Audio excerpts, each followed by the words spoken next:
In this video I'm going to show you how I created this image. I'll show you first how I prepare my scanned pencil drawings for use in Painter. Once I've scanned my pencil drawings in, I clean them up a wee bit.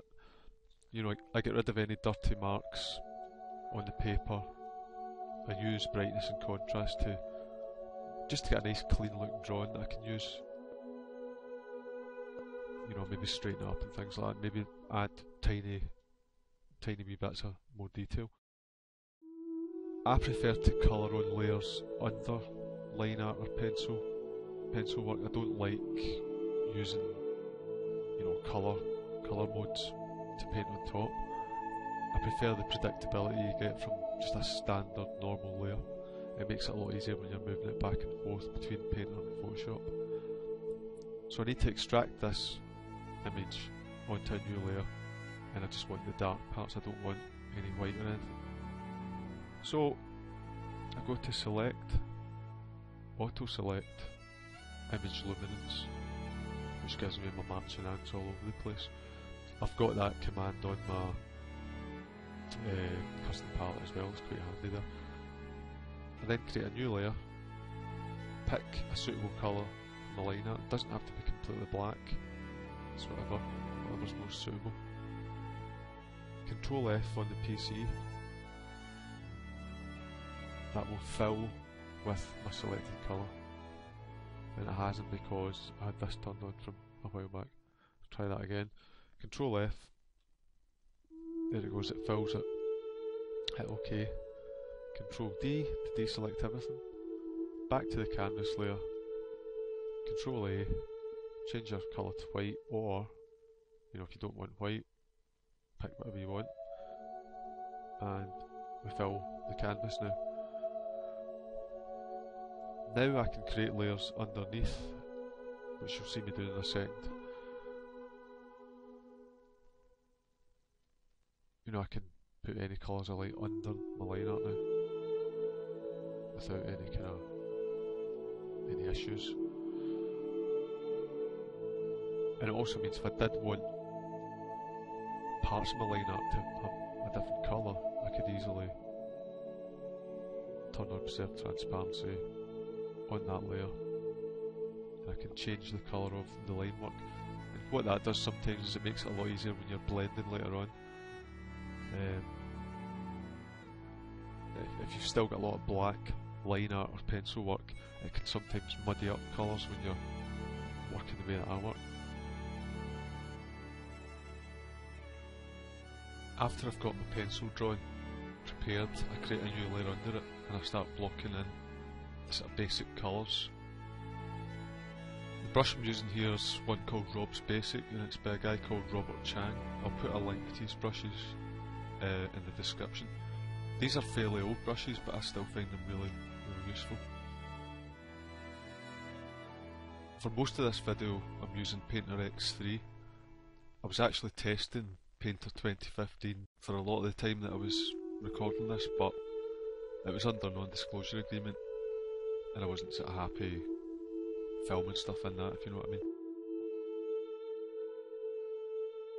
There's a bit towards the end that I've inserted which shows some of 2015's stuff getting used in this, especially for the beard, using the new particle brush category.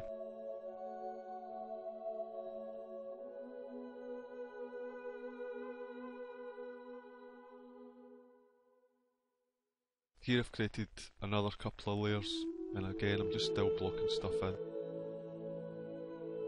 I'm grouping things into stuff that might be generally similar in its base colour, and I'm not being overly neat when I'm doing this, it's just to get that base coat done.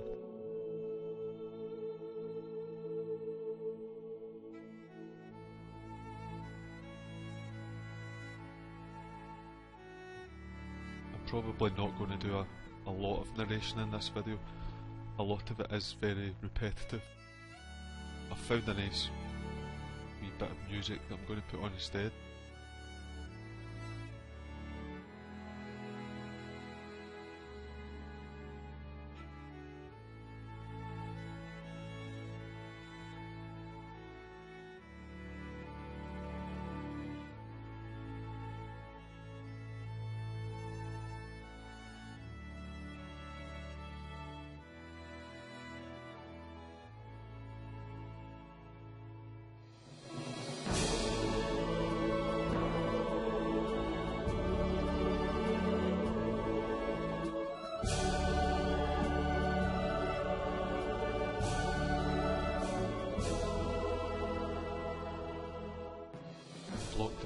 beard in grey, but I ended up making it dark, got some black beard.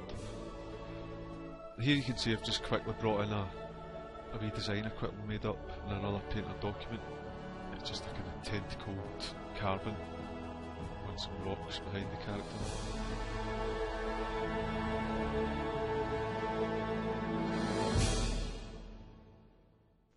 Now I've created another layer and I'm bringing in some darker colours. All of this is still going on underneath the pencil layer.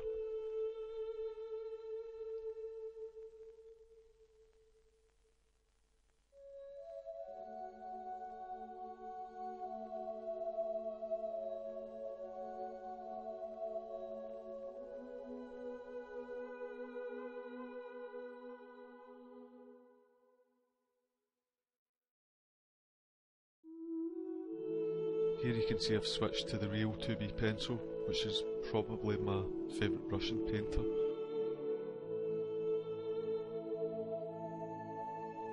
I jump between using it like a pencil and almost like a paintbrush.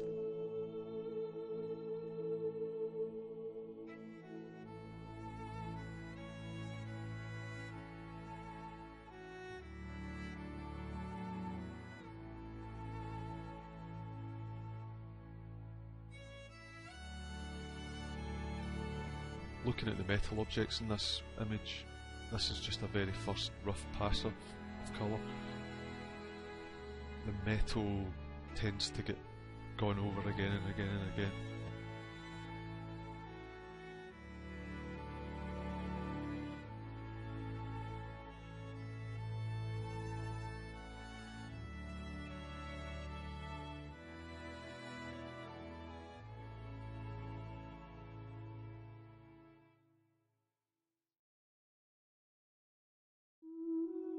Now I'm beginning to bring in some highlights.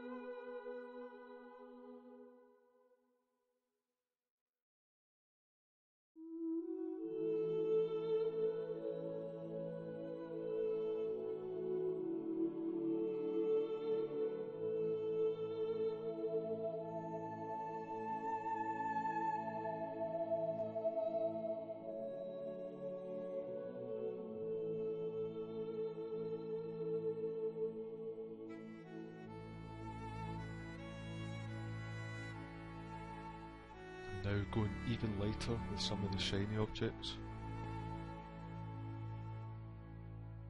Right, I've now created a layer above the pencils layer called Blending 1, and here I'm using, well, I'll jump between using Just Add Water and the Real Pointy Blender, and this is where the pencil work gets kind of tied in with the underlying blocky colour layers.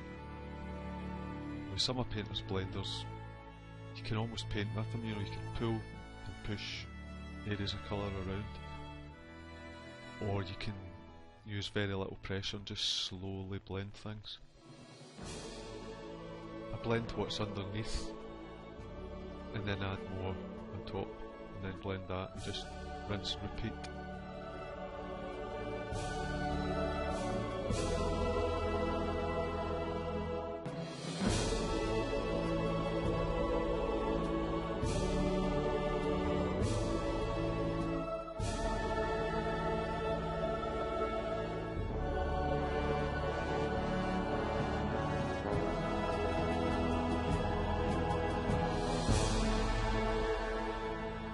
Pointy blender's brilliant for getting into wee tight areas. It reacts to the tilt of your pen, so if you get your pen pointing straight up and down, it's got a very small area of effect. If your pen's angled, you know, it becomes wider.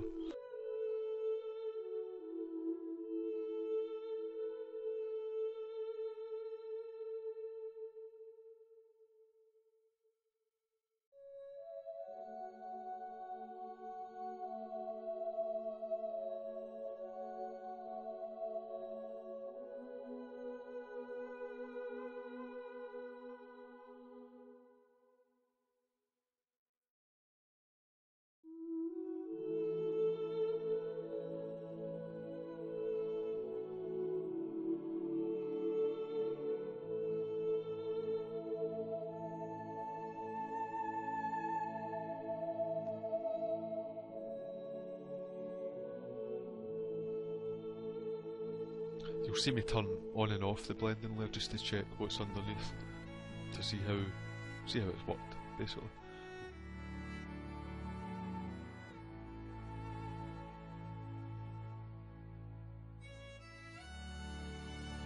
What I tend to do when I'm recording things like this is, well, you might notice if you look at the top of the screen that the file name's now the 7th version of this. I tend to pause this to make a cup of tea and stuff like that. And while it's paused, I would do a save. I like to just have sequential saves rather than saving in one file constantly and having more and more and more layers. So I take the opportunity now and again to save it as a new file and to chop down some of the layers.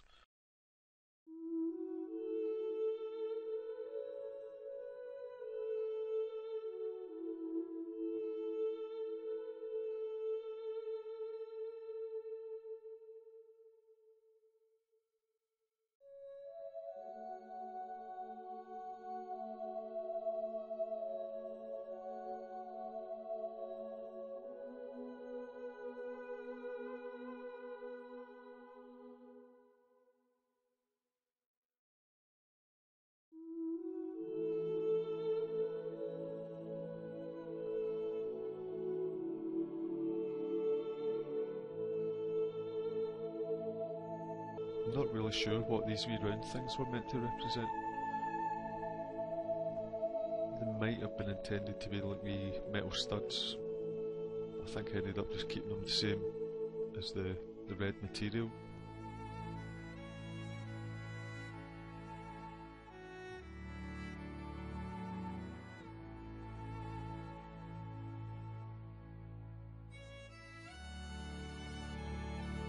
A lot of this was drawn in the pub after all.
When I come to work on the scale mail,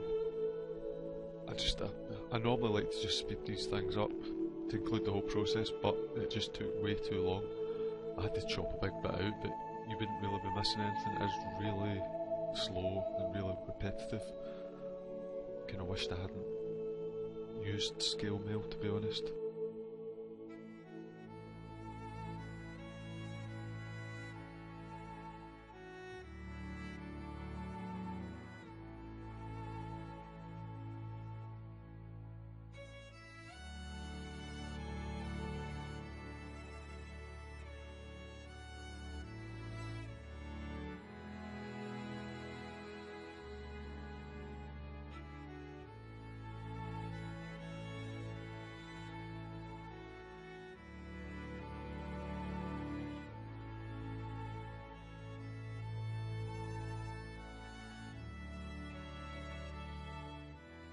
Just Add Water's a brilliant blender as well. I think it's one of the first things that really impressed me years and years ago using an early version of Painter.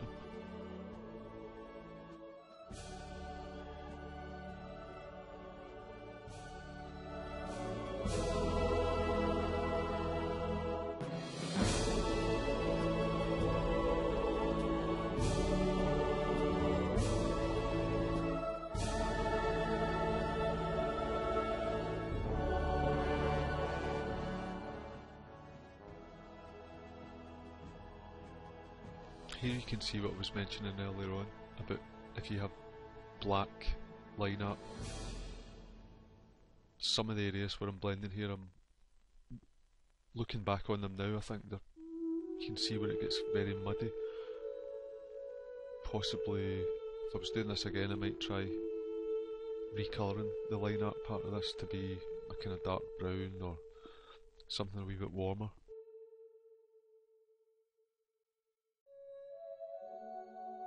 But I tend to go over these things later on anyway.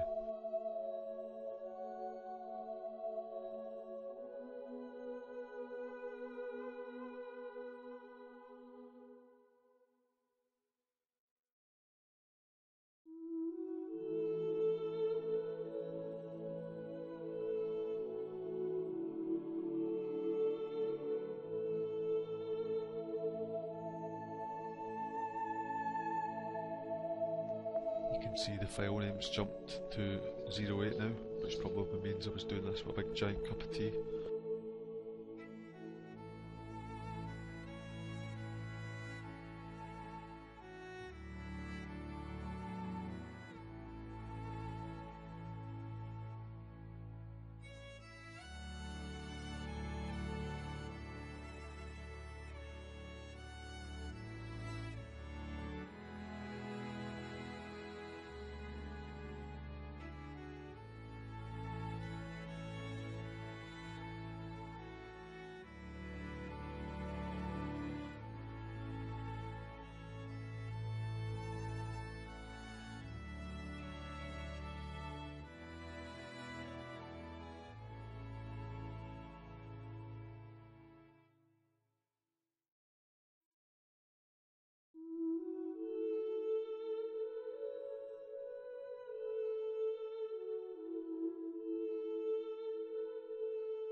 Decided to lose those tiny wee horns.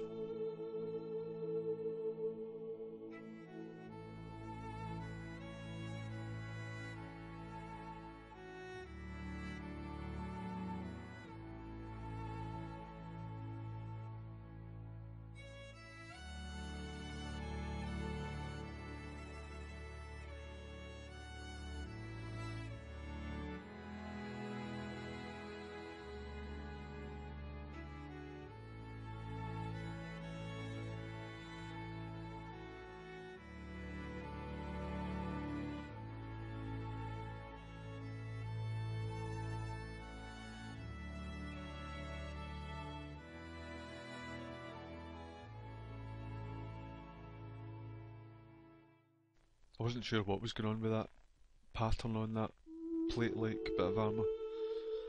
Again, the pencil sketch was drawn in the pub, so it could have been anything. I decided I'll just sort of flatten it right down and I'll put another design on it.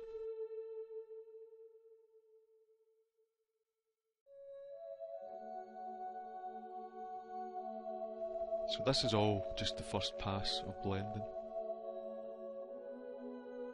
It's still the only layer above the pencil there.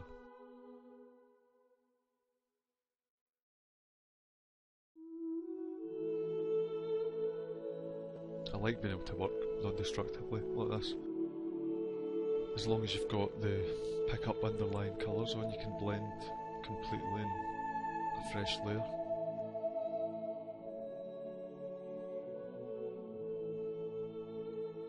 Although for some reason now I notice I'm blending on the pencil layer itself.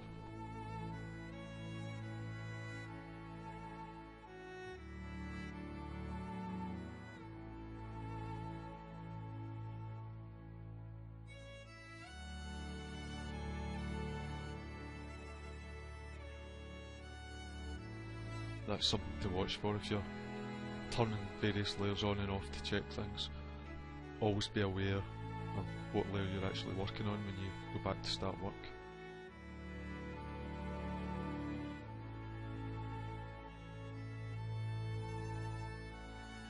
So I flattened everything down by selecting all and pressing Ctrl E, then I renamed it. I created a layer mask. I'm going round painting with black and just tidying up the edges right round the whole figure.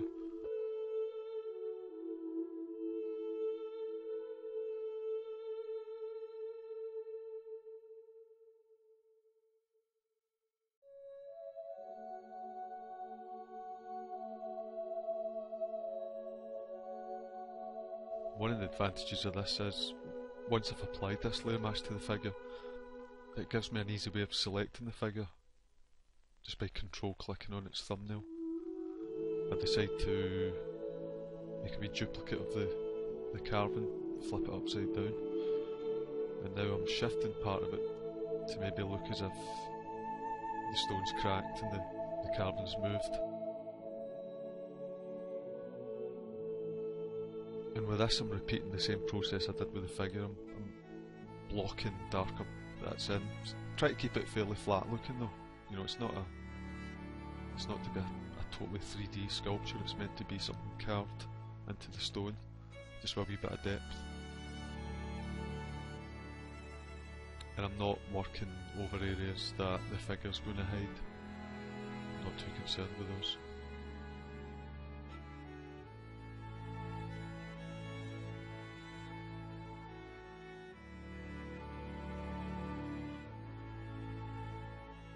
Turn the figure on just to make sure. Just adding tiny wee cracks and implied detail with a pencil. The real pointy blender comes in handy for blending stuff like this.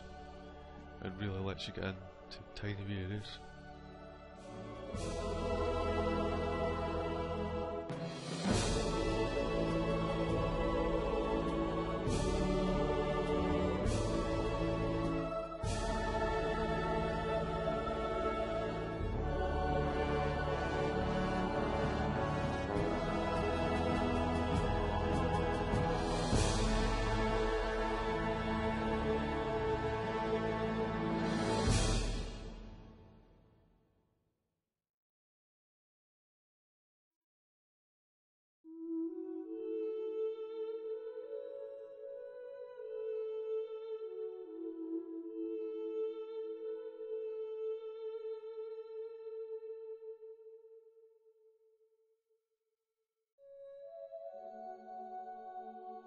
You can see areas where I've used this sort of lighter blue colour on upwards facing surfaces.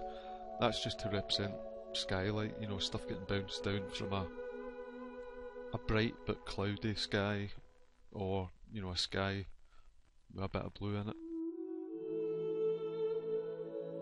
And you'll notice I do that on the figure as well, especially on bits of metal that are facing upwards.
That wee dialogue box you keep seeing popping up is just something that happens when you're working on a PSD in Painter and you happen to have a selection active.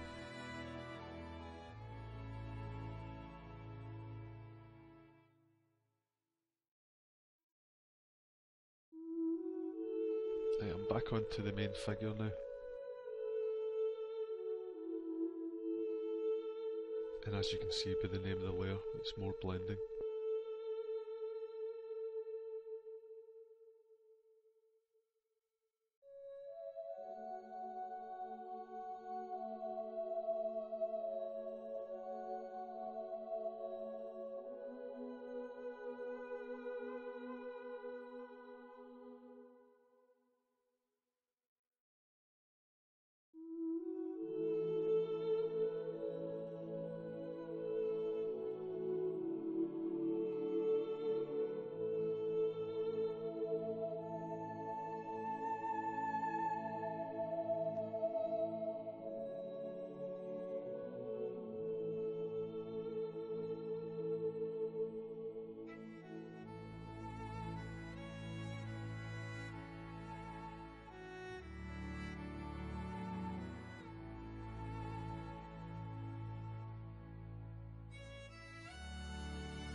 Right, now I'm moving on to the second pass of the metal objects.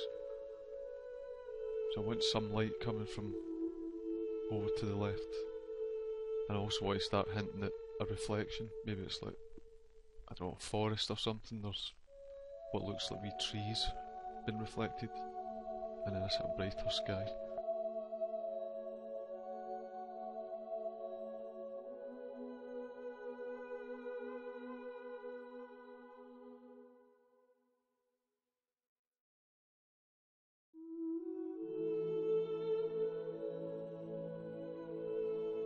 I think maybe I softened this up a wee bit too much with the blender at this stage. Notice with the earring I've got a wee bit of pink reflected from the guy's cheek. It's always good to just consider what's around these objects.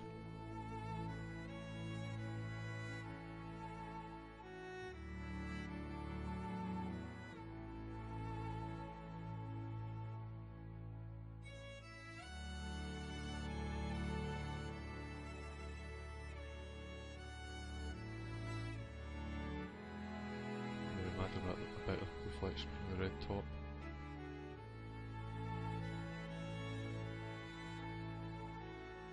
What you'll see me doing quite a lot is using other parts of my painting as a palette. You know, if I've found a particularly nice highlight colour for these kind of bits of metal, I'll just keep going and grabbing it. I should really put it in a custom mixer pad.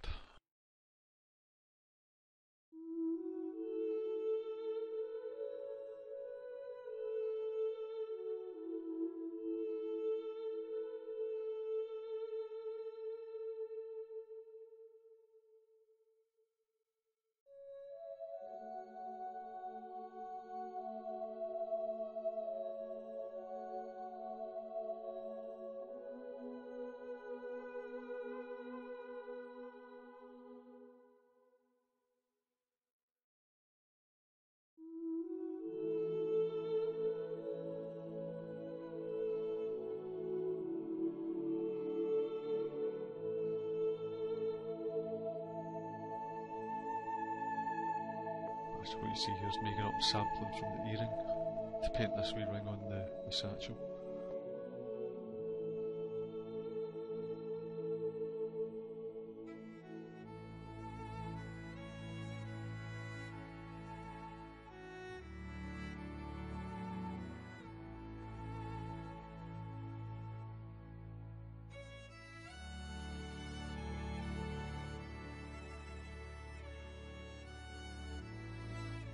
Quite like how, you know, just a few suggested reflections, it makes these wee studs really look nice.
I'm putting in some quite bright orange colours in the crevices in this, just because light would bounce around within that space.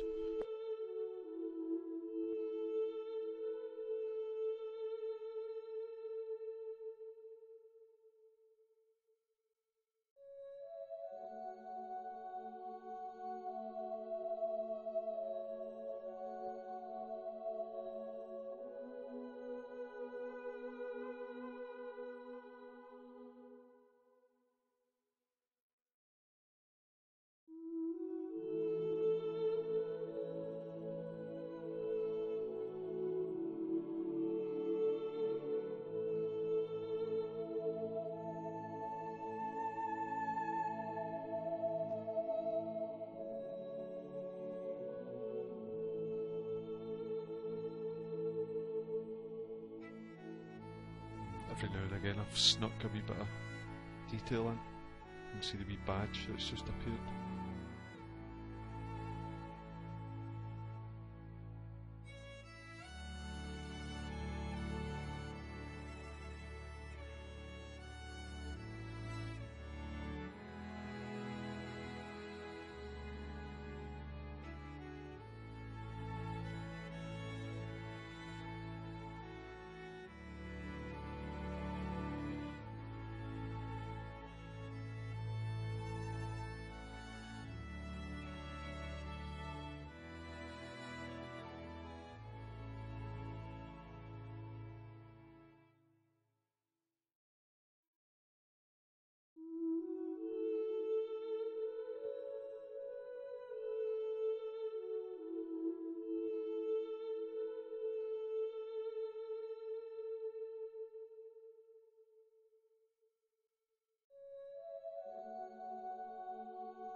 here it became apparent that although I'd drawn me studs on the shield, that it was going to be easier just to paint that area flat and redo them by cheating slightly. And here I blend right over them.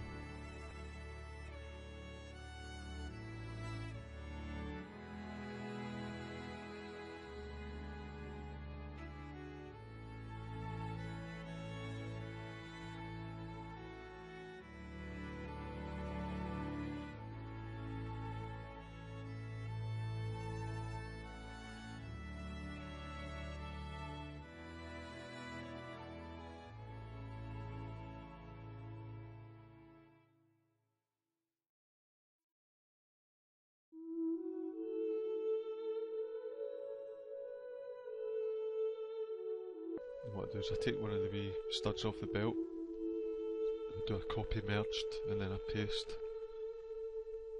and then I just arrange these around the shield. It's always good if you can reuse something like that, saves a wee bit of time. This is the bit I had to chop out completely, it was way too long. It's fairly unenjoyable when I was doing it as well. So you'll see me skipping every minute and we'll be done.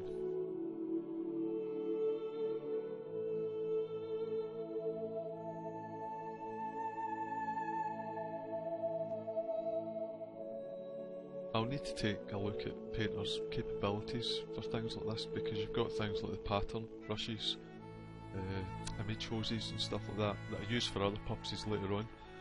I might even come up with a way of using those for things like scale mail.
Decided to lighten this wee bit of ribbon or whatever it is quite a fair bit.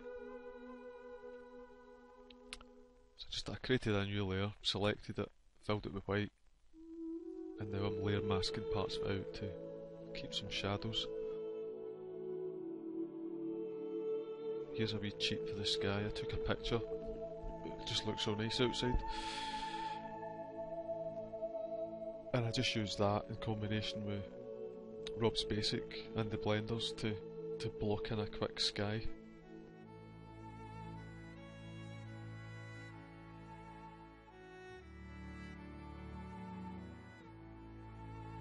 We don't get skies like that very often in Scotland. It seemed a shame to waste it.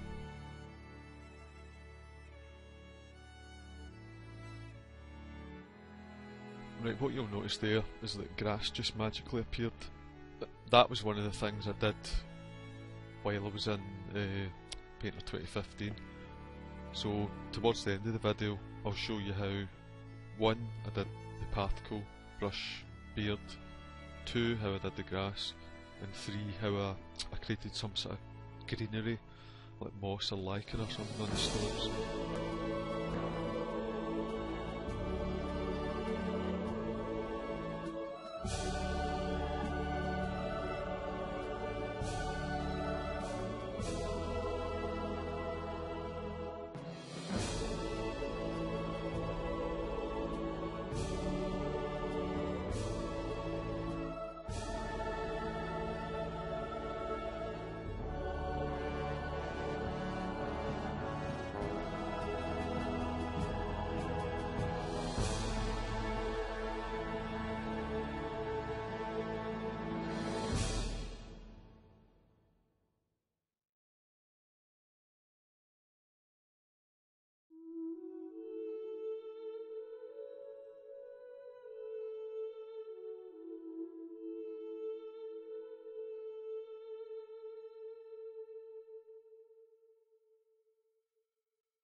as you can see, I've much simplified the layers at the moment.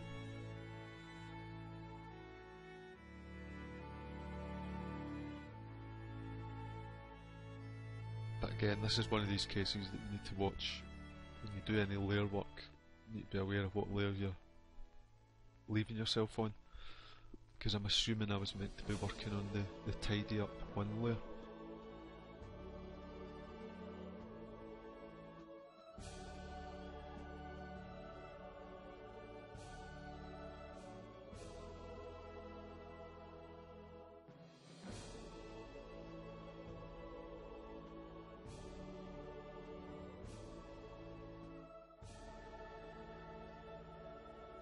Right, I want some warmer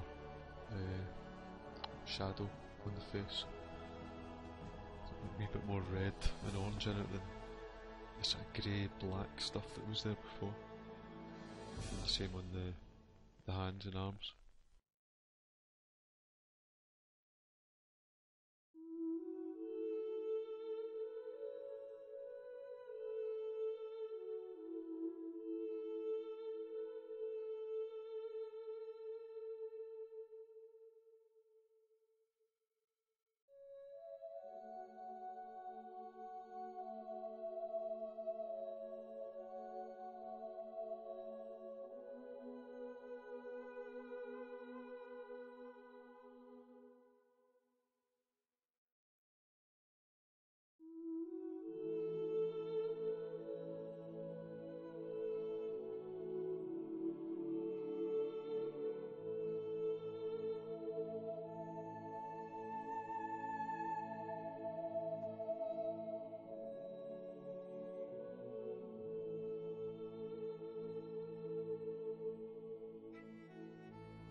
This is another pass round the whole figure layer, tidying up the edges.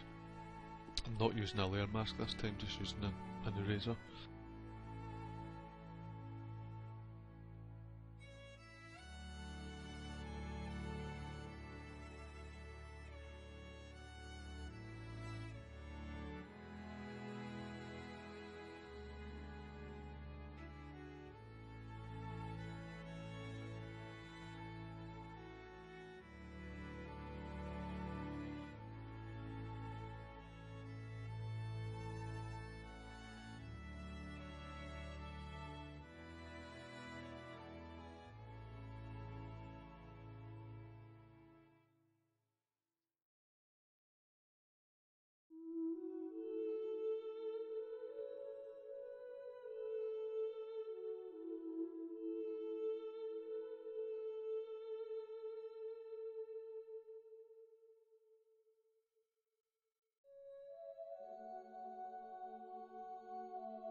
I think warming up the shadows on the skin's really helped here.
what I done here was I just quickly used Rob's basic brush in 2 different colours to draw a very simple bit of knotwork, and then I used the eraser to erase the bits that had to be erased. I quite often use wee temporary layers like that just to work things out.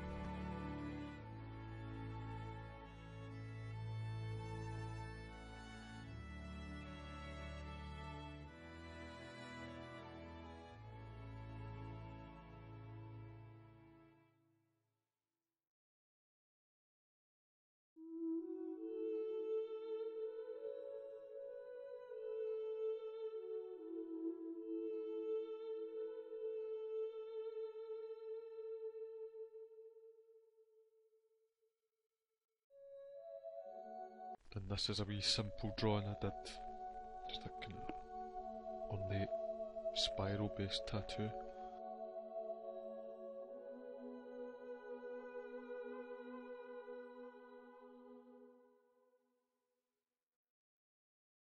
Just making a few more changes to it. If you're doing something like this, have a play about with the different layer blend modes.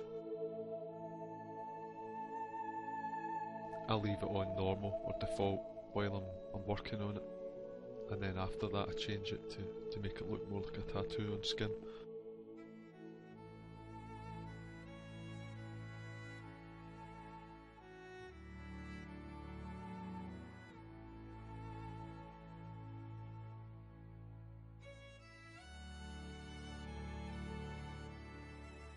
So we go for multiply, reduce the opacity a wee bit.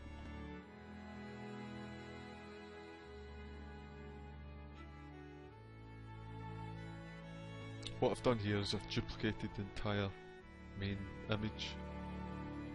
I've made it much darker, created a layer mask and masked all of it out, and then using the mask to bring that colour back in just for stripes in the trousers. And I'm using a similar technique for this patch.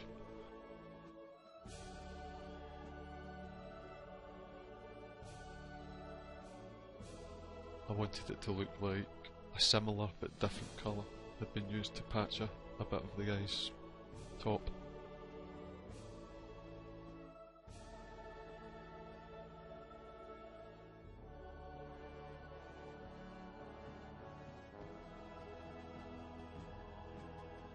Draw some threads in.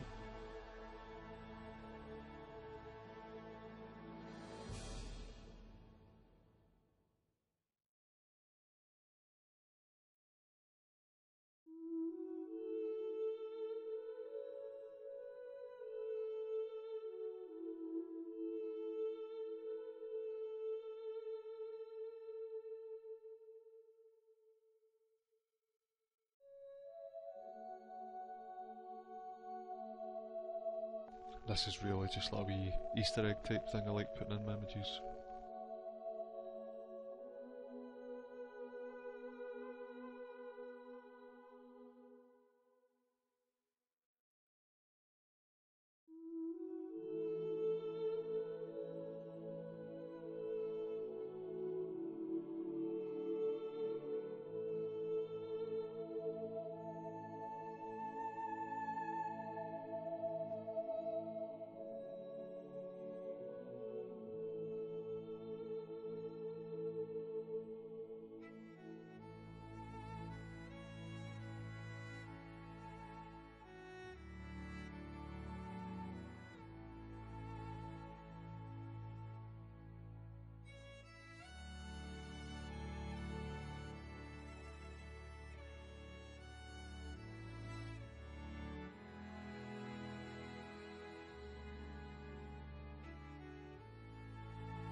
I created this character's beard while I was beta testing Painter 2015, and because I was beta testing I wasn't really comfortable with recording that. I'll show you quickly now in the release version of Painter 2015 how I tweaked one of the new particle brushes to give me this kind of beard effect. I think I started with Gravity Bristle. You can see if I draw a few strokes here that it already looks, you know, somewhat hair-like. You can see how it would be useful for things like that. But it starts all bunched up, which means you're going to have to cut it with something or, you know, trim it somehow. So if I bring up my advanced brush controls, I'll show you what I changed. I had count, weight and weight jitter all at 50%. My default size was a wee bit smaller, I think that was 50 as well. And if we go down to local chaos, turn that right up and turn the smoothness right down. I'll make a quick couple of test strokes now, and you can see it's became all sort of curly. But not to worry, that'll be fixed shortly. The damping jitter I think was up a wee bit. And this expressions bit is the bit that has, you know, I think it's the most important bit really. Because we've got it on pressure at the moment, I think this causes some of that bunching up behaviour. If I turn that off, you can see we start at the correct width of the whole sort of strand of hair. If we now go down to gravity particles, down the bottom here,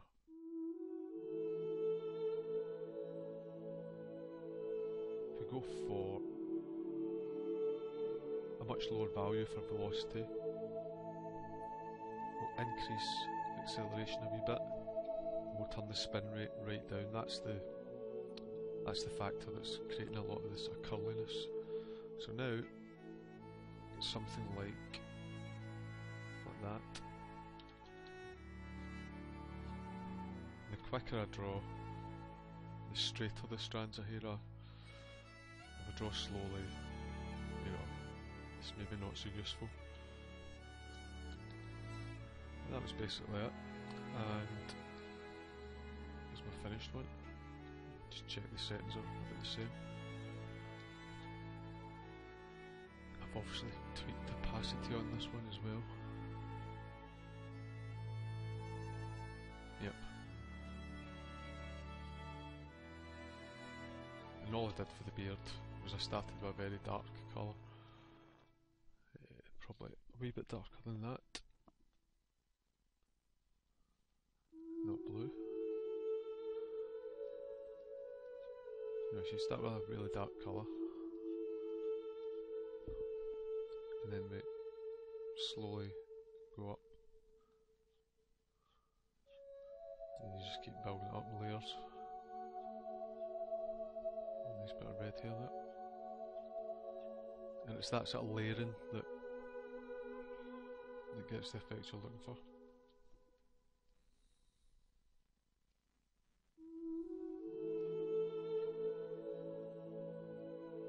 And it's just really a case of building it up, building it up. This is the way I used to draw or paint grass. Every single one of these strands of grass was drawn by hand. I can't really believe that I used to think that was an efficient way of working. It's a nice effect, but it's not taking advantage of some of Painter's strengths.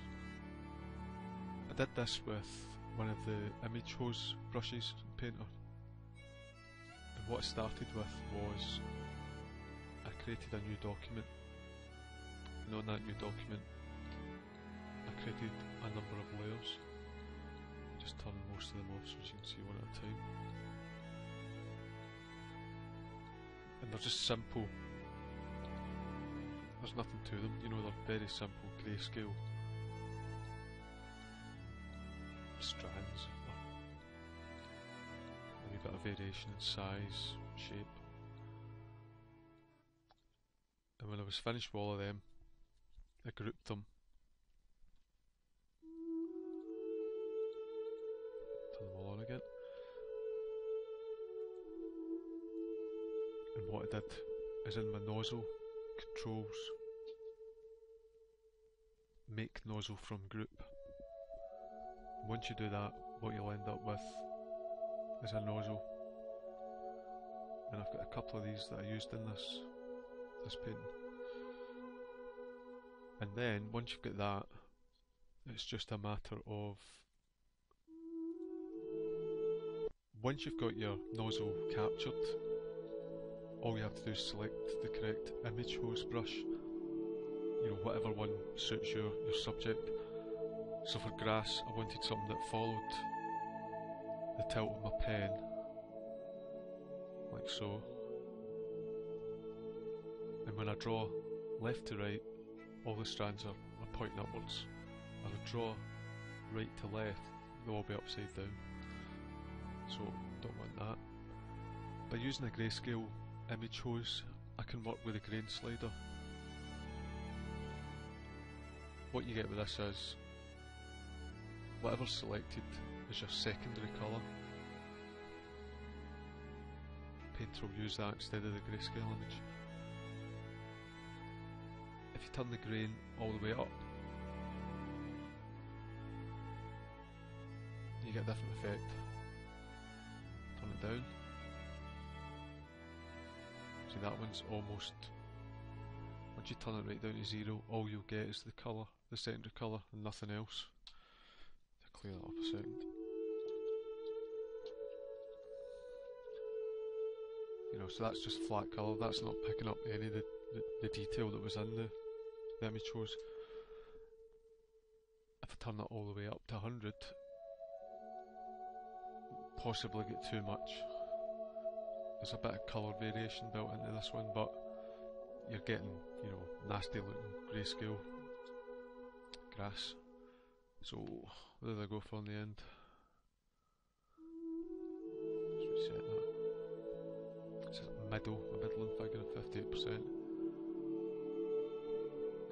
So all you have to do is work with your secondary colour. I think what I did to build this up was I started fairly dark, fairly small, in this kind of area, and then you just work your way a wee bit lighter and a wee bit bigger. Keep drawing left to right.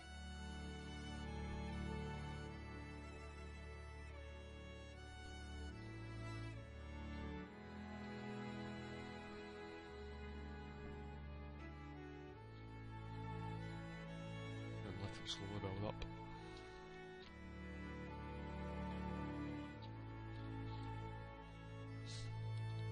Another use for the image hose in this image was this kind of greenery on the rocks, and it was a very similar process. There's my group, lots of these strange kind of shapes. I mean, that's, you've seen it at 100%, there's nothing to these at all.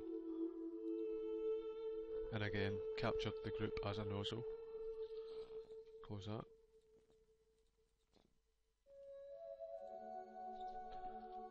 And for this one, I worked my way through the other image hose brush variants till I found one that kind of scattered it about. Oh, the wrong nozzle. So this one's a bit higher, so it's going more towards the grayscale.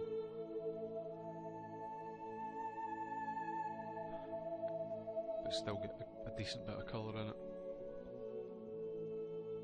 And it's the exact same setup. The secondary colour influences the colour of these to a great degree. And then we're just kind of built up slowly like that. It's quite a good effect. So a great way of creating a lot of detail, or apparent detail, very quickly.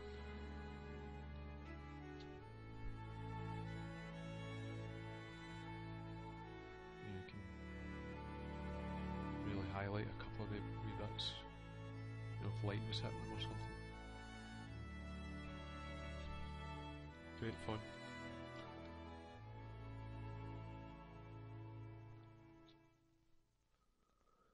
So what you'll find is that'll be one of the image hose nozzles that I've got a spray, because it's spraying the things out, and it would be based on, you're looking for one with R for random, so something like that maybe. You would then need to go and push that up a bit. And that's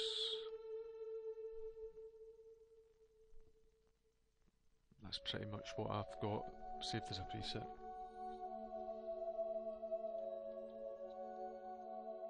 Right, back to finishing this off.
Yep, so these are the kind of the wee things I made up as an image hose, just to liven up the background a wee bit, make it look like moss or something growing out between the cracks in the stones.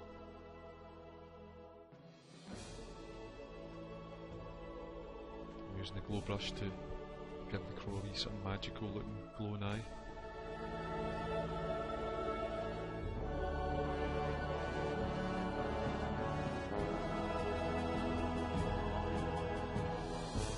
The finished image. If you've got any questions, just ask, and we'll do my best to answer them. And thanks for watching. If you managed to get through this all, you should get a medal.